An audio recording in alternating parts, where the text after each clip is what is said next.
जब द्वारका समुद्र में समा गई तो लोगों ने सोचा कि सब कुछ समाप्त हो गया।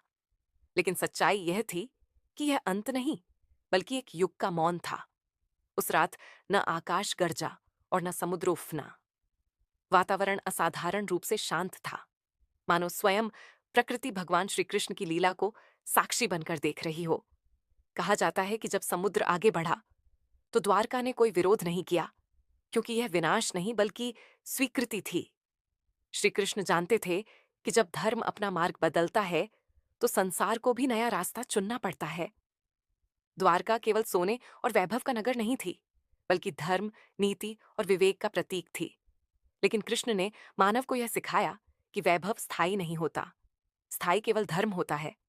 इसी कारण द्वारका डूबी, ताकि मानव अहंकार छोड़ना सीखे और यह समझे कि जो दिखाई देता है वही सत्य नहीं होता। समय बीतता गया और युग बदलते चले गए। द्वारका एक कथा बनकर रह गई। कुछ लोगों ने इसे मिथक कहा, लेकिन फिर समुद्र ने स्वयं अपने भीतर छिपे सत्य को प्रकट करना शुरू किया। जब वैज्ञानिक गुजरात के तट के पास समुद्र के भीतर उतरे तो उन्हें सीधी सड़कें, पत्थरों की दीवारें और ऐसी संरचनाएं मिलीं जो प्राकृतिक नहीं थीं। भारतीय पुरातत्व सर्वेक्षण और समुद्री शोधकर्ताओं ने माना कि ये अवशेष हजारों वर्ष पुराने हैं।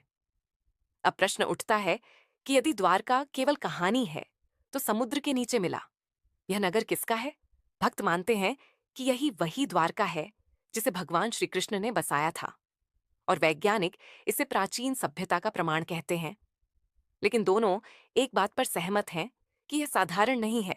शायद इसी कारण द्वारका को नष्ट नहीं किया गया, बल्कि समय के भीतर छुपा दिया गया, ताकि हर युग का मानव स्वयं खोज सके कि धर्म क्या है, इतिहास क्या है और आस्था क्या है।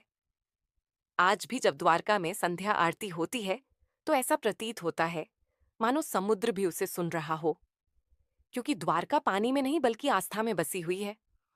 और जहां श्री कृष्ण होते हैं वहां अंत नहीं होता, बल्कि केवल लीला का विराम होता है।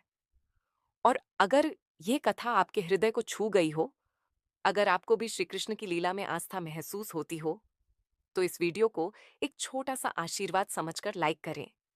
अपने विचार नीचे कमेंट में जरूर लिखें और ऐसे ही धर्म, इतिहास और आस्था से जुड़ी सच्ची कथाओं के लिए हमारे चैनल को सब्सक्राइब करें, क्योंकि हर सब्सक्राइब एक नहीं बल्कि एक विश्वास है और आपकी सहभागिता ही इस कथा को आगे जीवित रखती है।